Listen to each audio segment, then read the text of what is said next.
그 레위기에는 5가지 제사, 예배가 나옵니다. 첫 번째가 번제라는 제사입니다. 번제는 제물로 바쳐지는 그 제물의 머리 끝에서부터 발끝까지 안과 밖을 전부 다 하나님 앞에서 죄를 만들어서 태워서 없애버리는 겁니다. 그게 하나님에게 나를 완전히 의탁하는 것입니다. 예배는 하나님에 대한 나의 완전 의탁인 것이죠. 두 번째가 소제입니다. 소제는 헌신과 충성을 위한 제사입니다. 그런데 그 헌신과 충성을 위한 제사 소제에는 곡물로 드려지는데 이 곡물을 반드시 고운 가루로 빻아야 됩니다. 거기에 조그만 덩어리가 있어도 안 됩니다. 전부 미세 분말로 빻아야 됩니다. 내가 하나님 앞에 헌신한다. 내가 하나님께 충성한다. 그건 여러분 자기 가치를 구현하는 게 아닙니다. 자아를 실현하는 것이 아닙니다. 교회에서 봉사를 많이 하는 사람들 가운데에서 분란이 일어나는 이유가 전부 자아 실현을 하려고 하기 때문에 그렇습니다. 봉사는 하나님 아버지 앞에서 내가 분말 가루로 바뀌는 겁니다. 그러니까 봉사는 그야말로 헌신이어야 하는 겁니다. 희생이어야 하는 겁니다. 그 소재에 절대 넣어서는 안 될 것이 있습니다. 누룩과 꿀입니다. 누룩은 부풀리는 거죠. 꿀은 달게 만드는 당위정입니다. 여러분, 그리스도인들은 조그만 봉사를 해놓고도 마치 자기가 그것을 다한 것처럼 과장하는 습성이 있습니다. 또는 다른 사람들에게 자기가 한 것을 미화해서 당위정을 발라서 아름답게 들리도록 합니다. 그건 금물이라는 거예요. 이 소재에 반드시 넣어야 될 게 있습니다. 소금입니다. 소금은 맛을 내고 부패를 방지해 준 다음에 자기는 녹아서 없어집니다. 봉사를 하는 자들은, 헌신하는 자는, 희생하는 자는 자기가 없어져 버려야 돼. 이것이 어떻게 가능한가? 소제라는 예배를 통해서 가능해지는 겁니다. 예배를 통해서 자아 실현을 하고 자기 가치를 구현하려던 나를 뽀개어서 희생하는 사람으로 거듭나고, 내 봉사를 과장하고 당위정을 칠하던 나를 회개하면서 내가 소금이 되어서 어디서든지 맛을 내고 나는 없어지는 것. 예배를 통해서 가능해지는 겁니다. 세 번째가 속죄제입니다. 내가 죄를 범한 것을 내가 모르고 있다가 그것이 죄라고 하는 것을 인식하는 순간에 속죄함을 받기 위해서 주님 앞에 예배를 드리는 것입니다. 이 속죄제에 대해서는 조금 이따 다시 말씀드리겠습니다. 네 번째는 속건제입니다. 속건제는 다른 사람에게 입힌 물질적 피해를 보상하기 위한 제사입니다.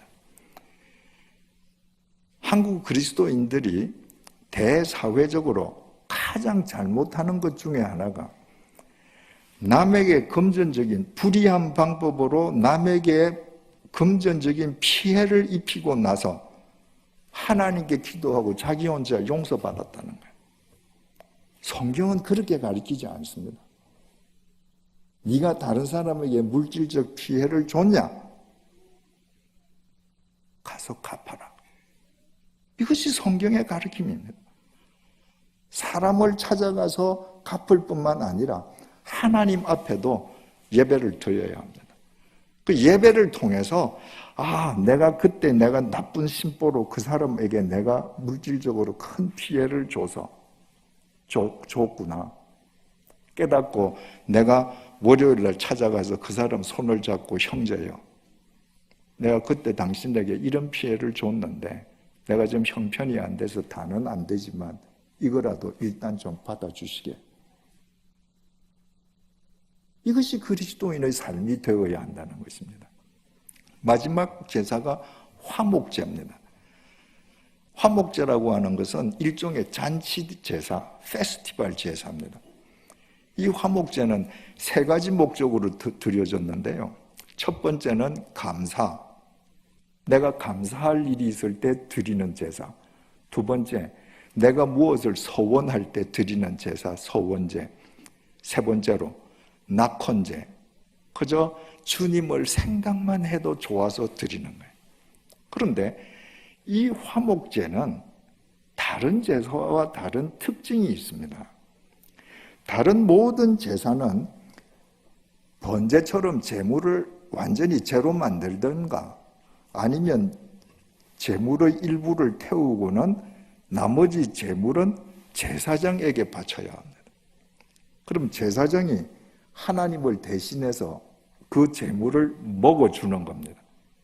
그런데 화목제사만은 제물 가운데에서 기름은 다 버리고 기름은 추려서 하나님 앞에서 불태워서 없애고 그리고 제물의 앞가슴살 그리고 오른쪽 뒷다리 살만 제사장에게 바치고 나머지 제물은 제사를 드리는 사람이 먹어야 되는 겁니다. 이웃들하고. 그러니까 잔치제사죠. 화목제죠. 그런데 화목제를 제사를 드리는데 감사의 목적으로 드린 제사면 하루 만에 그 제물을 다 먹어야 됩니다. 서원제와 낙헌제 제사를 드렸을 경우에는 이튿날까지 그 제물을 다 먹어야 됩니다. 만약에 이튿날까지 그 제물을 안 먹고 냉장고에 넣어뒀다. 그러면 그 제사는 무효입니다. 여러분, 우리는 오늘 밤 12시가 되어야 시계상의 날짜가 바뀌는데 실은 자고 나서 아침이 되어야 내일이 됐다고 생각하지 않습니까? 유대인들은 말입니다. 저녁에 해가 서쪽으로 지면 날짜가 바뀌는 겁니다. 그게 새날이에요.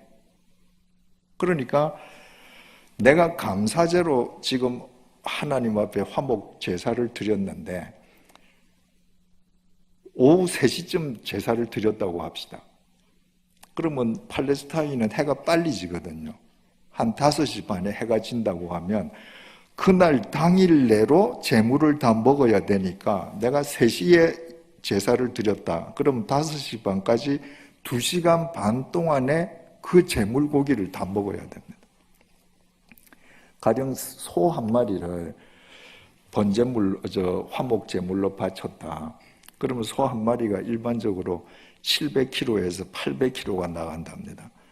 그러면 껍질을 다 벗기고 기름을 다 태우고 그리고 앞가슴살하고 오른쪽 뒷다리를 제사장한테 주고 나도 살코기 남는 고기가 한 300kg가 남는답니다. 600근이 남아요. 600근을 내가 오늘 낮에 감사제를 드렸는데 오후 5시 반에 해가 질 때까지 이거 다 먹어야 되는 거예요. 내가 만약에 소원제나 낙헌제를 했으면 내일 오후 5시 반까지 이거 다 먹어야 돼요. 어디 천하장사가 혼자서 몇 시간 만에 소고기를 300kg, 600근을 먹겠습니까? 그거 다 먹고 하나님 앞에서 그 화목제사가 유효하게끔 되기 위해서는 내 주위에 있는 사람 가운데에서 내가 미워하는 사람도 와서 그 제물을 먹어줘야 되는 겁니다. 그 사람 도움 없이는 화목제사가 유효해질 수 없는 것입니다. 그래서 화목제를 드린 사람은 하나님 앞에서 이 제사가 유효하도록 남아있는 소고기 한 300kg을 동네 사람을 다 부릅니다. 그리고 평소에 자기가 안 입곱게 보던 사람도 오라고 해서 그 사람이 고기를 먹어주면 마음속으로 하나님하고 화목한다는 것은 저 사람하고 화목하는 것이구나 깨닫는 것이죠. 그래서 정말 화목제사, 잔치제사가 되는 것입니다. 그러니까 하나님의 영이시니 영과 진리로 예배할지니라. 온 중심을 다해서 예배하라. 온 중심을 다해서 예배하는 예배는 여러분들이 주일 예배 시간에 이 예배당 안에서 온 중심을 다해서 예배를 드린다면 그 예배 시간에 번제, 소제, 속제제, 속건제, 화목제가 5가지 제사가 한데 어우러져서 여러분의 삶에 임팩트를 줘야 되는 겁니다. 그것이 온 중심을 다하는 예배입니다. 그런 예배를 드릴 때 그 예배가 여러분들의 삶을 변화시키지 않겠습니까? 지금까지 말씀드린 것은 총론이에요. 온 중심을 다해 드리는 예배가 무엇인가? 총론이 중요하다면 총론이 중요한 만큼 그 총론을 구체화시키는 강론이 중요합니다. 우리 한국 그리스도인들에게 있어서 가장 약한 부분이 강론입니다. 이웃 사랑하자. 여러분들 다 아시죠? 근데 구체적으로 이웃을 어떻게 사랑해야 합니까? 어떤 경우까지 사랑해야 합니까? 강론이 없습니다. 우리가 온 중심을 내 예배를 드린다라고 할 때 이 예배를 드리는 강론은 구체적으로 어떻게 해야 되는가? 제사의 책인 레위기 1장에서 번제의 경우를 우리 한번 보십시다. 구약 성경 146페이지 레위기 1장 1절에서 9절 말씀.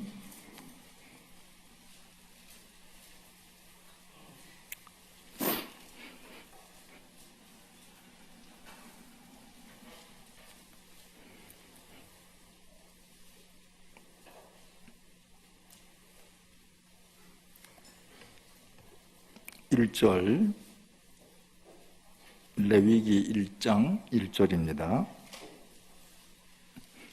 구약 성경 146페이지입니다. 1절 여호와께서 회막에서 모세를 부르시고 그에게 말씀하여 이르시되, 회막은 예루살렘 성전이 지어지기 전에 이스라엘 백성들이 하나님께 예배드리던 성막을 의미하죠. 그게 하나님과 인간이 만나는 곳이라고 해서 회막, 만날 회자, 텐트, 막자, 거룩할 성자를 써서 성막이라고도 했습니다. 2절 이스라엘 자손에게 말하여 이르라. 너희 중에 누구든지, 만약에 여러분들 지금 연필을 갖고 계시면 누구든지의 공표를 한번 쳐보십시오.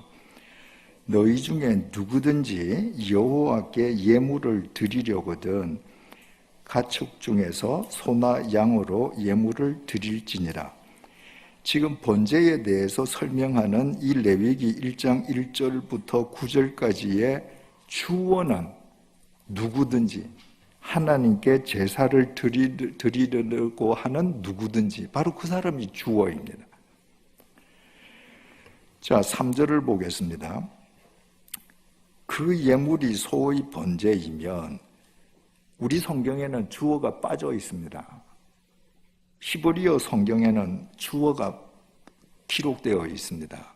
영어 성경에도 기록이 되어 있습니다. 그는 이렇게 되어 있습니다. 그러니까 여러분들 연필로 3절 거기에다가 화살표에서 그는이라고 쓰시고 공표해 두시면 됩니다. 그는이 누구겠습니까? 제사 드리는 사람인 거예요. 제사 드리는 그 사람은 그 예물이 소의 번제이면 흠 없는 수컷으로 회막문에서 여호와 앞에 기쁘게 받으시도록 드릴지니라.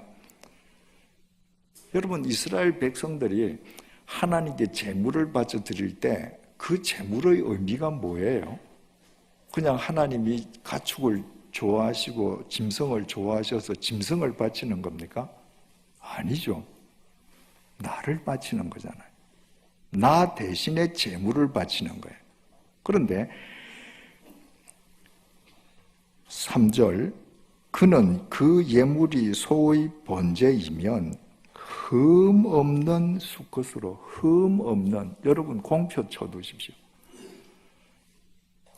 내가 나를 대신해서 하나님께 제물을 바치는데 흠이 없는 제물이어야 한다.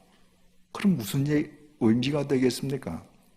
제사를 드리기 전에 이 제물을 지금 하나님 앞에 나를 대신해서 바치는데 이 제물에 흠이 있는가 흠이 없는가 살피는 준비 과정이 필요하죠. 여러분, 준비 과정이 전제되지 않는 예배는 영과 진리의 예배가 될 수가 없습니다. 예배가 중요한 만큼 그 예배가 예배 되게끔 하기 위한 그 전 준비 단계는 더 중요합니다. 여러분들 주일 예배를 드리러 오실 때에 어떻게 준비된 과정을 통해서 예배를 드리러 오십니까?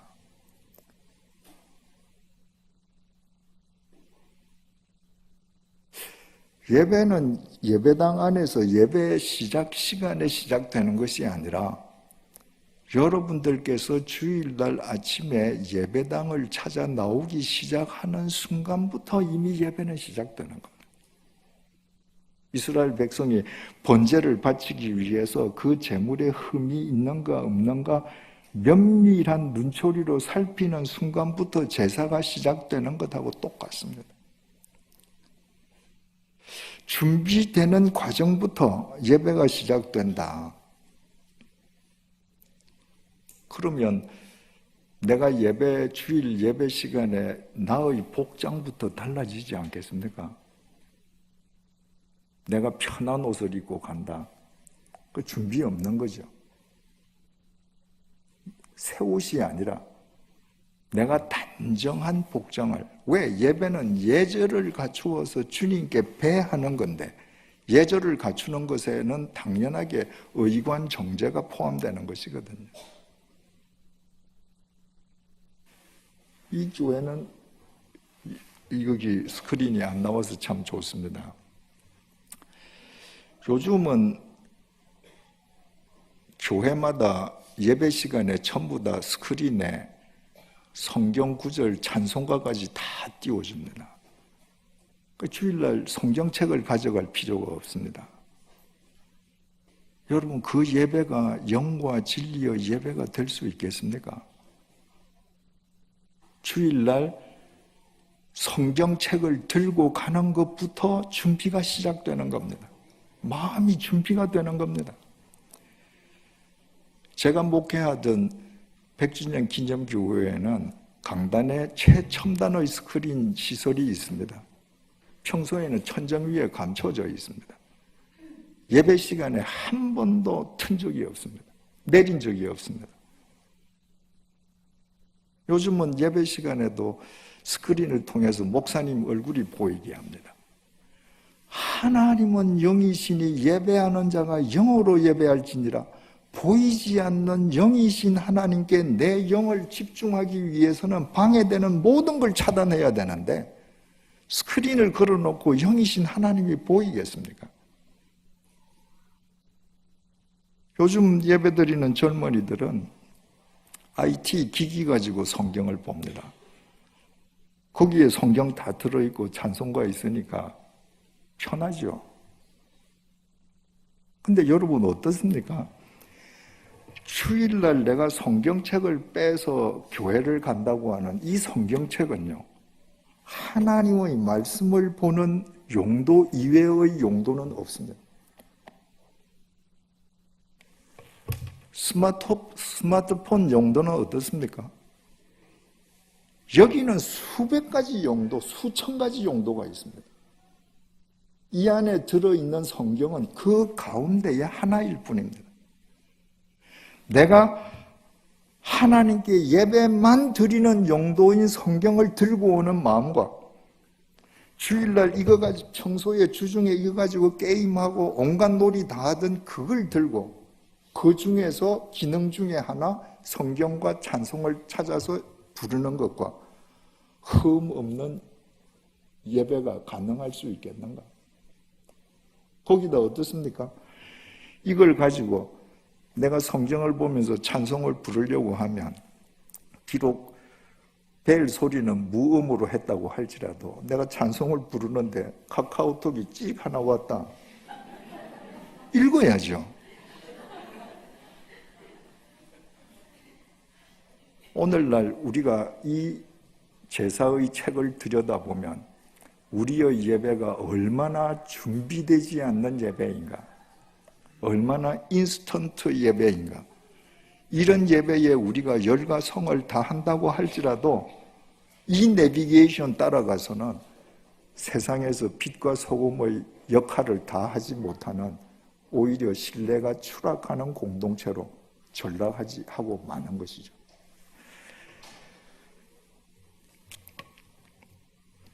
(3절) 한번 다시 보십시다. 그 예물이 소의 번제이면 흠 없는 수컷으로 회막문에서 여호와 앞에 기쁘게 받으시도록 드릴지니라. 제물을 바치는데 그냥 회막 앞 제단 앞에 바치라 이게 아닙니다. 여호와 앞에. 여호와 앞에가 히브리 말로 파님이라고 기록되어 있습니다.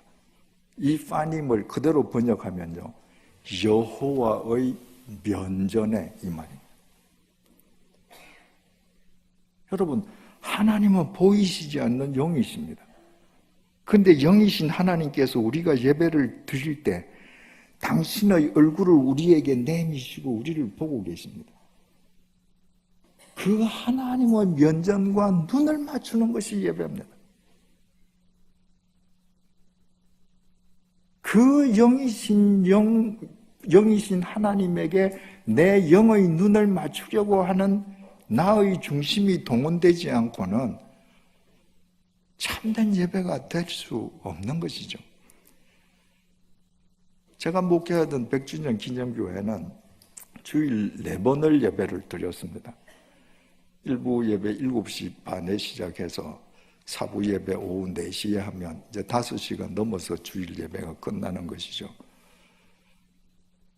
주일 4번을 설교를 하면 제가 토요일까지 다 설교 준비를 하고 1부 예배 시간에 교인들한테 설교를 하지 않습니까? 그러면 제가 책상에 앉아서 원고를 정리할 때와 교우님들의 눈을 보면서 제가 설교를 전달할 때와 다르거든요.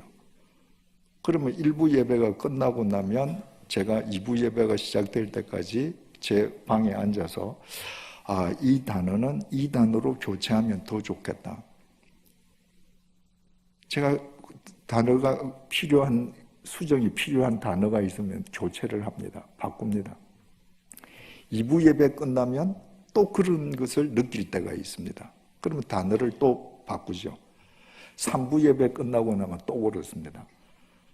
그러면 제가 설교하는 설교 원고상 가장 퍼펙트한 원고는 4부 예배 설교입니다. 왜? 토요일 밤까지 준비하고 주일날 예배 드리면서 3번을 리바이즈 한 거거든요.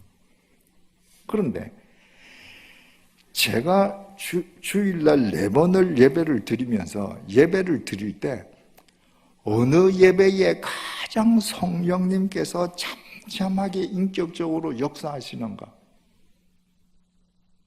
매번 1부 예배 때입니다. 여러분, 목사의 설교가 원고상으로 퍼펙트하다고 성령께서 역사하시는 것 아닙니다. 왜 일부 시간에 성령께서 가장 강하게 인격적으로 잠잠히 그러나 강하게 역사하시는가?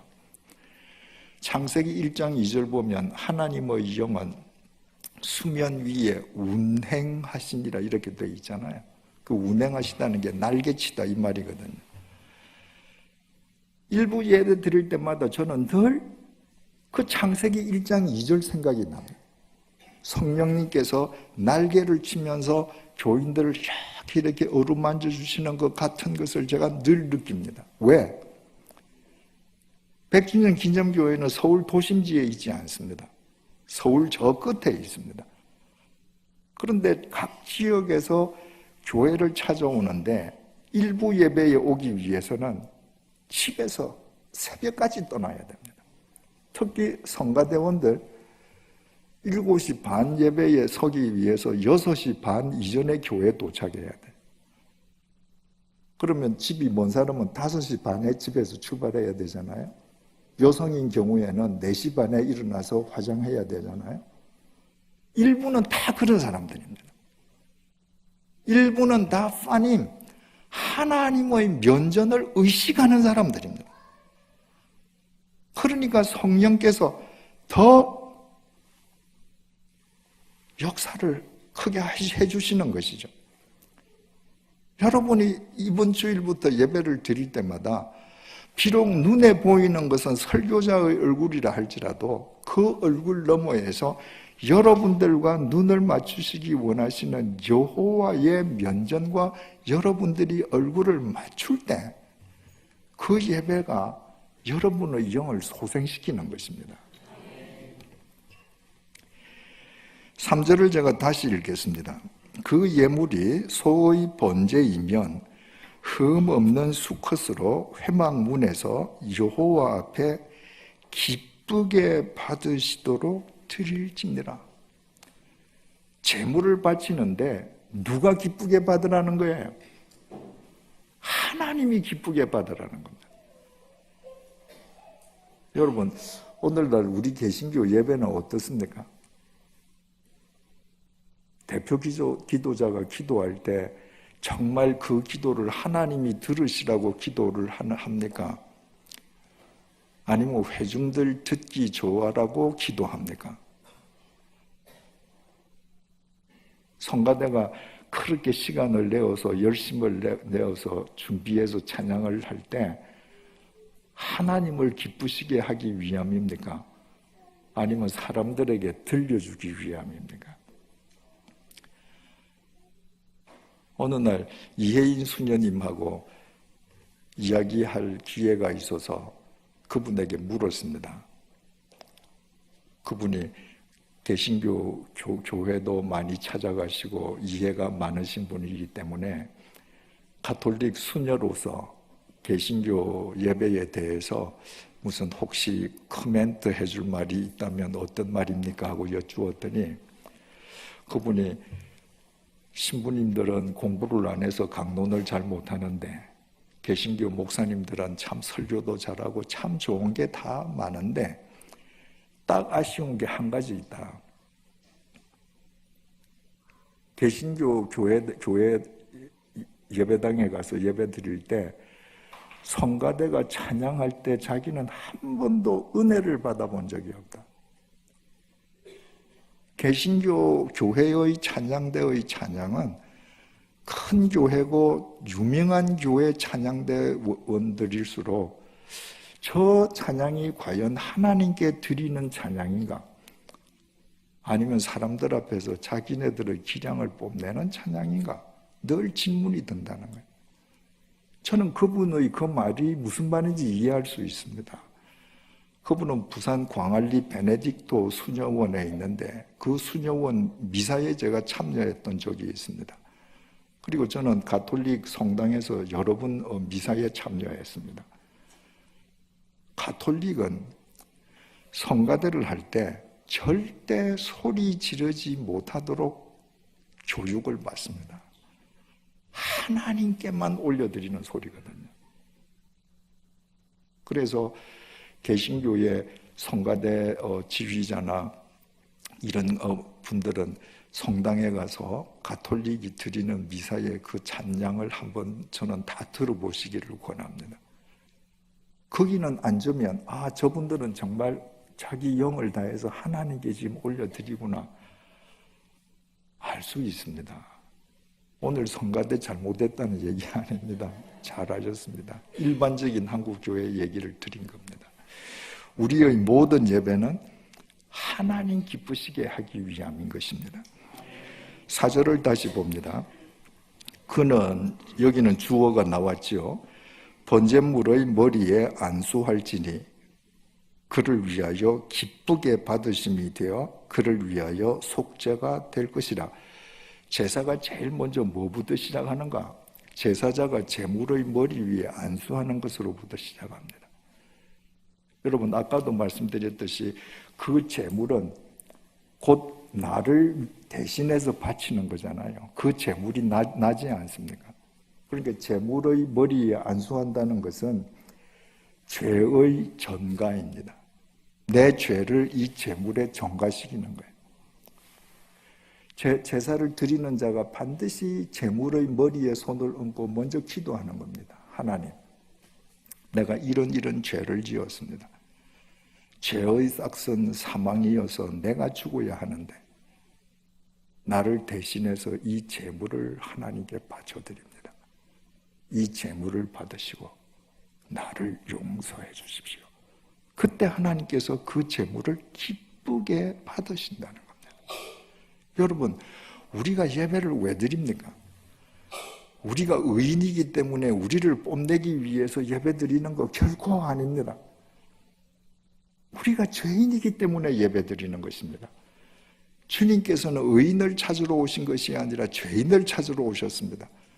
그리고 우리는 여전히 죄인이지만 당신의 보혈로 우리를 의롭다고 인정해 주셨습니다. 우리는 그냥 죄인이에요. 근데 당신의 보혈로 우리를 가리셔서 의롭다고 인정해 주신 것입니다. 그래서 내가 죄인인 것을 내가 깨달을 때 나를 의롭다고 인정해 주시는 그 주님에게 대한 예배가 살아있을 수 있습니다. 내가 죄인이라는 사실을 내가 망각할 때 나의 잘됨을 드러내기 위해서 나의 의로운 행위를 과시하기 위해서 예배를 드리게 되는데 그것은 예배가 아닌 것이죠. 5절 다시 봅니다. 그는 예배 드리는 제사하는 사람이죠. 여호와 앞에서 그 수송아지를 잡을 것이요. 제사 드리는 사람이 그 제물을 잡아라. 이거는 손으로 꽉 잡아라 이 말이 아닙니다. 시브리어 샤하트는 목을 쳐서 죽이라는 것입니다. 여러분, 나중에는 어떻게 변화되었을지라도 주님께서 제사의 책인 레위기를 통해서 1장부터 번제를 가르쳐 주실 때에는 제사 드리는 자가 제물의 목을 쳐라. 우리는 지금까지 어떻게 생각했습니까? 옛날 구약시대에 짐승으로 제사를 드리던 사람들은 제사장에게 제물을 갖다 주기만 하면 제사장이 제물 목을 치고 다 죽이고 잡고 제사 드리는 사람은 옆에서 그저 구경만 하면 되는 걸로 알았습니다. 그거 아닙니다. 하나님께서는 제사 드리는 자, 네가 제물의 목을 칼로 쳐라. 제사 드리는 자가 어떤 심정으로 치겠습니까? 하나님, 내가 죽어야 하는데 내 대신 이 제물이 주님 앞에서 죽습니다. 내가 죽습니다. 그리고 치는 거예요. 5절, 그는 여호와 앞에서 그 수송아지를 잡을 것이요 아론의 자손 제사장들은 그 피를 가져다가 회막 문 앞 제단 사방에 뿌릴 것이며. 그러면 제사장은 옆에서 제사 드리는 사람이 제물의 목을 치는 것을 확인한 다음에 그 피를 받아다가 제단 사막에 피를 뿌려주는 역할을 제사장이 합니다. 어떤 심정으로 하겠습니까? 하나님, 아무개가 지금 죽었습니다. 짐승이 죽은 거 아니죠? 이 제물은 누구를 대신해서 하나님 앞에 바치는 제물입니다. 지금 아무개가 죽었습니다. 저 사람 죄를 용서해 주소서. 이러고 지금 피를 뿌리는 겁니다. 6절, 그는 또 제사 드리는 사람이죠. 그 번제물의 가죽을 벗기고 각을 뜰 것이요. 제사장이 해주는 거 아닙니다. 전부 제사 드리는 사람이 그 제물의 껍데기 가죽을 다 벗겨야 합니다. 우리가 얼마나 많은 가면을 쓰고 살아갑니까? 하나님 앞에서 예배 드릴 때에 우리의 모든 가면을 다 벗어야 합니다. 하나님께서 우리를 지으실 때 진흙으로 짓지 않으셨습니까? 우리에게 뭐가 있었습니까? 하나님 앞에서 우리는 진흙으로 지음받을 때부터 벌거숭이에요. 예배 드릴 때 우리는 하나님 앞에서 벌거숭이가 되어야 합니다. 그런 심정으로 지금 가죽을 벗기는 거예요. 제사 드리는 사람. 그리고 그 살코기가 나오면 그냥 뭐 한 건, 두 건 이렇게 뜨는 것이 아니라 그것을 얇게 조면서 각을 떠야 합니다.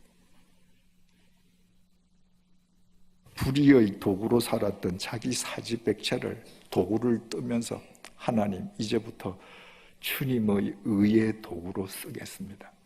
그 뜰 때마다 그것이 기도인 것이죠. 그것이 고백입니다. 7절, 제사장 아론의 자손들은 제단 위에 불을 붙이고 불 위에 나무를 버려놓고 아론의 자손 제사장들은 그 뜬 각과 머리와 기름을 제단 위의 불 위에 있는 나무에 버려놓을 것이라. 그러면 제사장들은 불을 붙이고 그 불 위에 나무를 버려놓고 바로 제사 드리는 사람들이 뜬 그 각을 뜬 그 점인 고기, 그걸 한 점 한 점 다 불 위에 올려주는 겁니다. 여러분, 하나님 아무개가 지 사지백체를 이렇게 점여서 각을 떠서 하나님 앞에 바칩니다. 하나님 받아주소서. 9절, 그 내장과 정강이를 물로 씻을 것이요. 살코기뿐만 아니라 내장도 다 제사 드리는 사람이 끊어내어서 물로 씻어야 합니다. 온갖 악취가 다 나겠죠. 역겹겠죠. 그 제사 드리는 사람 자기가 바치는 거예요. 자기 죄의 냄새를 자기가 맡는 겁니다. 그리고 그걸 물로 씻는 겁니다. 주님, 내 안팎을 이렇게 깨끗하게 정결하게 해주십시오. 그리고 씻습니다. 제사장은 그 전부를 제단 위에서 불살라 번제를 드리지니 이는 화제라 여호와께 향기로운 냄새니라. 그러면 제사장은 그 내장을 또 다 전부 불태워줘요. 그러면 주님께서 그 향기를 흠양하신다. 여기 9절에도 주어 그가 빠져 있는데 헬라어 원전에는 그가 들어 있습니다. 자, 이제 정리를 해보십시다. 여러분, 이렇게 구약시대에 제사를 드리는 사람이 제물의 목을 치고 가죽을 벗기고 그 살을 전부 다 각을 떠서 일일이 전부 다 점여내고 그리고 속 내장을 끊어내어서 그걸 다 씻는다. 그 제사를 다 끝내고 지금 집으로 돌아가는 그 사람 겉모습을 여러분 한번 생각해 보십시오. 그 사람 옷에 피가 튀어서 피투성이겠죠. 여러분 짐승 목을 한번 쳐보세요. 피가 사방으로 튀지 않겠습니까? 옷이 다 지금 피투성이가 되었습니다. 그 짐승을 각을 뜨고 내장, 오장 육부를 다 씻으려고 하면 그 옷에 온갖 역겨움과 악취가 다 배었겠죠. 그런데 집으로 돌아가는 그 사람의 마음은 새처럼 날아오를 겁니다. 왜? 오늘 내가 죽은 거예요. 내가 하나님 앞에 용서받은 겁니다. 내가 다시 새로운 삶을 시작할 수 있게 된 겁니다. 그러면 그렇게 피투성이가 된 옷과 역겨운 옷으로 제사를 드리고 자기가 죽어서 가는 그 사람이 삶의 현장에 가서 제사 드리기 전과 뭔가 달라지지 않겠습니까? 우리의 예배가 이래야 되는 겁니다. 여러분, 성경은 66권으로 되어 있습니다. 페이지 수로 따지면 약 1750페이지인가 이렇습니다. 구절 수로 따지면 뭐 헤아리기조차 어렵죠. 그런데 여러분이 연포교회를 다니면서 주일날 설교 본문이 가령 예를 들어서 마태복음 1장 1절부터 10절이었다. 거기에 하나님의 섭리가 이미 있는 것입니다. 여러분들은 그 하나님의 말씀으로 여러분의 각을 떠야 하는 것입니다. 그 말씀 앞에서 여러분들이 죽어야 하는 겁니다. 그 말씀이 여러분을 지배하게 해야 되는 겁니다. 그 말씀이 나의 삶 속에서 인카네이션 되게 해야 하는 겁니다. 그래서 그 말씀을 힘입어서 이 세상에 나가서 한 주일이라는 고개를 또 넘어갈 수 있는 것입니다. 그러니까 예배 시간에 여러분들이 죽지 않아서 말씀이 여러분을 지배하지 못하면 여러분들은 밖에 나가서 일주일, 지난주일하고 똑같은 삶을 살게 됩니다. 1년 12달 51번 예배를 드려봐야 그 예배는 형식적인 종교 행위일 뿐 여러분의 삶에는 아무런 변화가 있을 수 없는 겁니다. 그런데 그 하나님의 말씀에 내 영혼의 각을 뜨고 그 말씀이 나를 지배하게 하면서 그 말씀을 힘입어 내가 이 세상의 고개를 내가 뛰어넘을 때 그 말씀에 의해서 우리의 삶 자체가 예배를 드릴 때마다 달라지지 않겠습니까?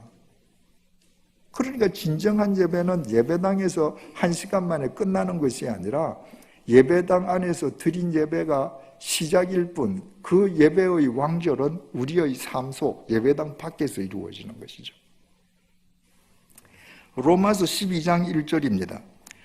그러므로 형제들아 내가 하나님의 모든 자비하심으로 너희를 구원하노니 너희 몸을 하나님이 기뻐하시는 거룩한 산 제물로 드리라. 이는 너희가 드릴 영적 예배니라. 여러분 구약시대에 유대인들이 드린 예배는 나를 대신해서 제물을 바치는데 그 제물은 죽은 제물이에요. 죽여서 바치는 거예요. 다 짐승의 시체입니다. 그런데 바울은 우리의 몸을 하나님께서 기뻐하시는 산 제물로 드려라. 제물인데 죽지 않고 움직이는 제물이에요. 살아있는 제물이에요. 무슨 얘기겠습니까?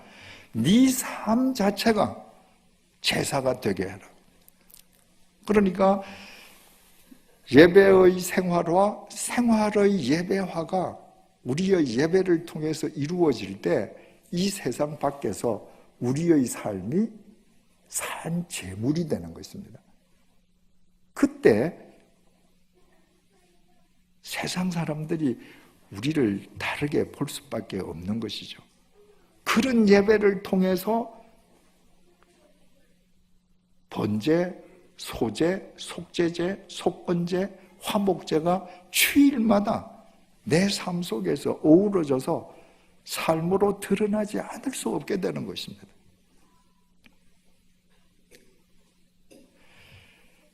제사장 관점에서 생각을 해보십시다. 제사장은 오늘날의 목사입니다. 구약시대에 제사를 드릴 때 제사 드리는 사람이 제물의 목을 치고 가죽을 벗기고 살을 각을 뜬다고 해서 그 제사 드리는 사람 혼자 하는 게 아닙니다.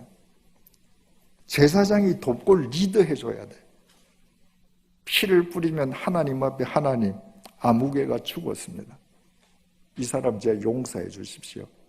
그 각을 뜰 때 그 하나하나를 젓가락으로 불 위에 올리면서 하나님, 아무개가 자기 사지백체를 이렇게 점여서 하나님 앞에 바칩니다. 이제부터 의의 병기가 되게 해 주십시오. 오늘날의 목사의 역할은 교인들이 그렇게 살 수 있게끔 하기 위해서 주일날 설교를 통해서 교인들의 영혼의 각을 떠줘야 합니다. 교인들이 듣기 좋은 소리, 재미있어 하는 소리가 설교가 아닙니다. 영혼의 각을 떠줘야 합니다. 히브리서 4장 12절에서 13절입니다. 하나님의 말씀은 살아있고 활력이 있어 좌우에 날선 어떤 검보다도 예리하여 혼과 영과 및 관절과 골수를 찔러 쪼개기까지 하며 또 마음의 생각과 뜻을 판단하나니 지으신 것이 하나도 그 앞에 나타나지 않음이 없고 우리의 결산을 받으실 이의 눈앞에 만물이 벌거벗은 것 같이 드러나느니라. 하나님의 말씀은 우리의 혼, 영, 관절, 골수를 찌르고 마음의 생각과 뜻을 드러나게 하는데 여러분, 이 6가지는 전부 눈에 안 보이는 겁니다. 우리가 교회 올 때 다 옷 제대로 입고 경건한 척하고 올 수 있습니다. 근데 눈에 보이지 않는 우리의 혼, 영, 골수, 관절, 우리의 생각, 우리의 뜻을 하나님의 말씀으로 각을 뜨게 해야 합니다. 그 말씀 앞에서 내가 얼마나 추한 죄인인지 죽어야 합니다. 그래서 옛날 제사장이 그랬듯이 하나님, 아무개가 오늘 하나님 앞에서 이렇게 죽었습니다. 각을 뜹니다. 주님께서 새로운 힘을 주시고 의의 병기로 살게 해주십시오. 그것이 오늘날 목사의 역할입니다. 그것이 가능하게끔 하기 위해서는 여러분은 여러분의 목사님에게 토요일을 전적으로 시간을 보장해 줘야 합니다. 한국 교회 모든 교인들은 자기 교회 목사님이 자기들의 영혼을 찔러 쪼개어 주기를 원합니다. 그러면서 토요일 날 온갖 것을 요구 다 합니다. 결혼 주례해야죠. 장례식 치러야죠. 애기 돌 되면 가서 돌잔치 해야죠. 그렇게 해서 설교 준비가 됩니까? 저는 1988년도에 주님의 교회를 시작해서 10년 하고 제네바 한인교회를 3년 목회하고 백주년 기념교회를 13년 4개월 해서 제 목회 생활이 횟수로는 30여 년이 되었는데 저는 30여 년 동안에 단 한 번도 토요일 날 제 집 밖을 나간 적이 없었습니다. 저는 금요일 날 퇴근해서 집으로 들어가면 주일 일부 예배 시간에 예배 드리러 현관문을 나갈 때까지 안 나갔습니다. 제가 목회한 교회 교인들은 토요일 날 자기 집 무슨 환갑이라고 담임 목사가 주례도 안 해주나 그런 사람은 없었습니다. 저는 처음부터 선포를 했습니다. 주일날은 전 교인이 영혼의 각을 들어오는 시간인데 내가 한 가정의 경조를 위해서 내가 시간을 할애하지 않는 것 양해해 주십시오. 주일날은 모든 교인들을 위해서 내가 단에 서야 하므로 토요일날 내 시간을 확보해 주십시오. 그래서 30년 동안 제가 목회하던 교회 교인들은 토요일날 저한테 전화도 안 했습니다. 문자도 안 보냈습니다. 여러분, 정말 우리 예배가 살아있어야 되지 않겠습니까? 그러기 위해서는 여러분의 목사님이 여러분의 영혼의 각을 뜨게 해줘야 되고 그렇게 하기 위해서는 여러분들이 절대적인 시간을 확보해드려야 합니다.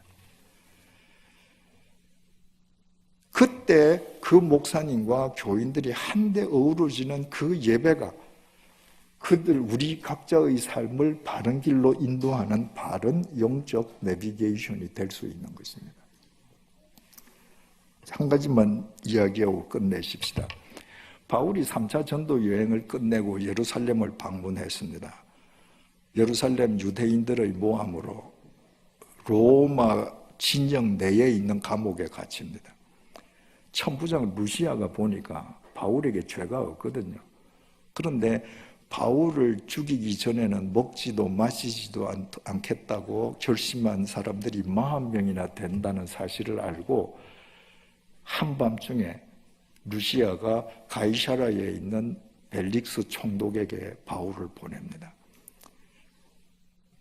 그때 그 대제사장들 무리가 말이죠, 바울을 죽이겠다고 모함하고 총독을 찾아와서 재판해달라고 하고 막 그러거든요. 근데 벨릭스 총독도 바울의 무죄를 알지만 2년 동안 그냥 감옥에 그냥 내버려 둬요. 총독이 베스도로 바뀌었습니다. 그 2년의 세월이 흐른 거예요. 사도행전 25장 1절에서 3절입니다. 베스도가 부임한 지 3일 후에 가이사랴에서 예루살렘으로 올라가니 대제사장들과 유대인 중 높은 사람들이 바울을 고소할세 베스도의 호의로 바울을 예루살렘으로 옮기기를 청하니 이는 길에 매복하였다가 그를 죽이고자 함이더라. 여러분, 2년이 지났습니다. 근데 대제사장 무리가 신임 총독 베스도를 찾아와가지고 또 바울을 모함합니다. 그리고 예루살렘으로 좀 바울을 올려보내다오. 목적은 길에 매복해 있다가 바울을 암살하기 위함입니다. 2년 전에 바울을 죽이려고 모함했던 그 대제사장 무리가 2년이 지났는데도 하나도 안 바뀌었습니다. 여러분, 2년 동안이면 이 대제사장 무리가 안식일에 제사 한 번만 드렸더라도 100번 제사를 드렸습니다. 예루살렘 제사 성전에서는 매일 제사가 드려지지 않았습니까? 만약에 이 사람들이 일주일에 2번씩만 제사를 드렸더라면 2년 동안에 200번 예배 드린 겁니다. 그 예배가 이 사람들에게 아무런 영향을 미치지 못했습니다. 종교 행위로 끝나버린 겁니다. 여러분의 경우는 어떻습니까? 오늘이 2020년 1월 10일입니다. 2년 전으로 한번 올라가 보십시다.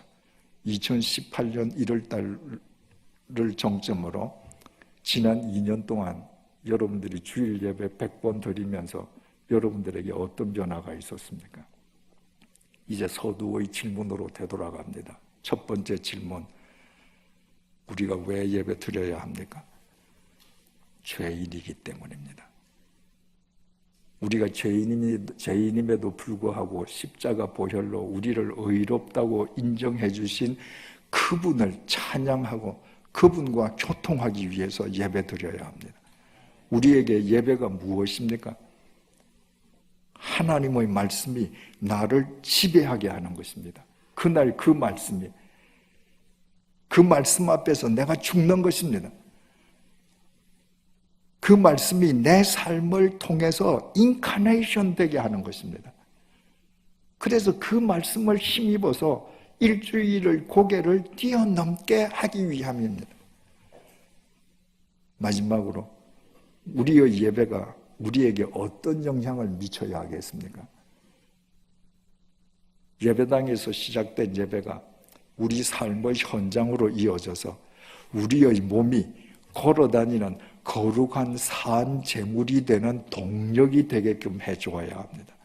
그때 여러분들의 삶을 통해 이 세상은 반드시 새로워질 것입니다. 기도하겠습니다. 주님, 우리의 예배를 되돌아봅니다. 2000년 전 대제사장 무리는 2년 동안 100번이나 안식일 제사를 드렸는데 아무런 변화가 그들에게 수반되지 않았습니다. 2년 전이나 2년 후나 그들이 시기하던 바울을 모함해서 죽이려고 했습니다. 주님, 우리 자신은 어떠한지 오늘 우리 자신을 성찰하게 해주셔서 진심으로 감사합니다. 영이신 하나님께 영과 진리로 예배하는 진정한 예배자가 되게 해주시기를 간구합니다. 예배를 통해 말씀 앞에 우리가 죽게 해주시고 말씀이 우리를 지배하게 해주시고 그 말씀이 우리의 삶을 통해 육화되게 해주셔서 예배당에서 시작된 예배가 우리 삶의 현장에서 완결되도록 은혜를 베풀어 주시옵소서. 그리하여 예배드리는 우리로 인해 이 교회가 새로워지게 하시고 이 사회가 새로워지게 하시고 다가오는 미래가 새로워지게 하여 주시옵소서. 예수님 이름으로 기도드립니다. 아멘.